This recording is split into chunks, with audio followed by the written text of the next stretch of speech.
Hello everyone, my name is Aditi Chaudhary. Welcome to my channel.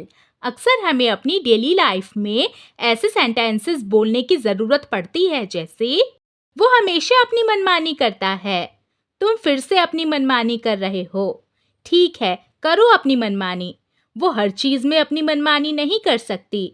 ऐसे हिंदी के sentences जिनमें हम अपनी मनमानी करने के बारे में बात करते हैं, इनको इंग्लिश में बोलने के लिए हम हैव वंस ओन वे या फिर गेट वंस ओन वे, इन दोनों में से किसी भी एक का यूज़ कर सकते हैं। दोनों का ही मतलब होता है अपनी मनमानी करना, मतलब वही करना जो आपके मन में हो, जो आपको सही लगे, भले ही चाहे फिर कोई और उससे अग्री करता हो या ना हो। इसको लेकर सेंटेंसेस बनाने का रूल देखते हैं।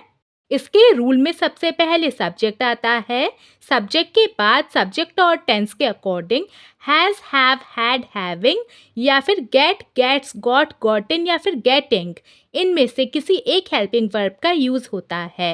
अगर प्रेजेंट टेंस में हमारा सब्जेक्ट सिंगुलर है तो हैज़ या गेट्स में से किसी एक का यूज़ होगा, और अगर प्रेजेंट टेंस में हमारा सब्जेक्ट प्लूरल है तो हैव या गेट में से किसी एक का यूज़ होगा।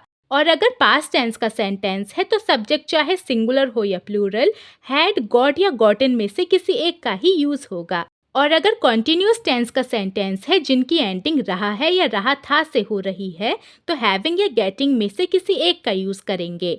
इसके बाद पजेसिव एडजेक्टिव आता है, जैसे कि my, your, his, her, our, their, और लास्ट में ओन वे आता है।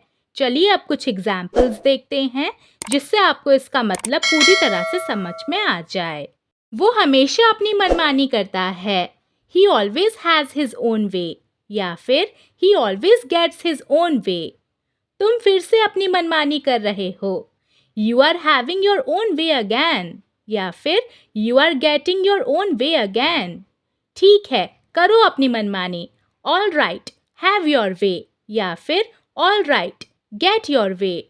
वो हर चीज़ में अपनी मनमानी नहीं कर सकती, she can't have her way in everything, she can't have her way in everything.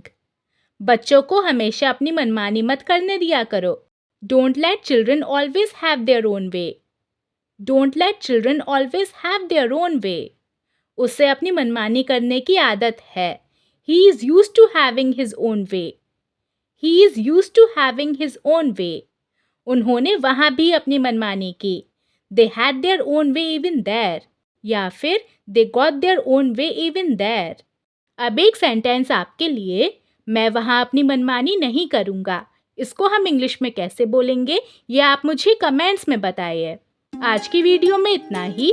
अगर आपने इससे कुछ सीखा है तो प्लीज़ इसे लाइक कीजिए, मेरे चैनल को सब्सक्राइब कीजिए and make sure you press the bell icon right next to the subscribe button so that you get notified whenever I post new videos. अब हम मिलेंगे नए वीडियो में एक नए लेसन के साथ, तब तक के लिए टेक केयर, बाय बाय।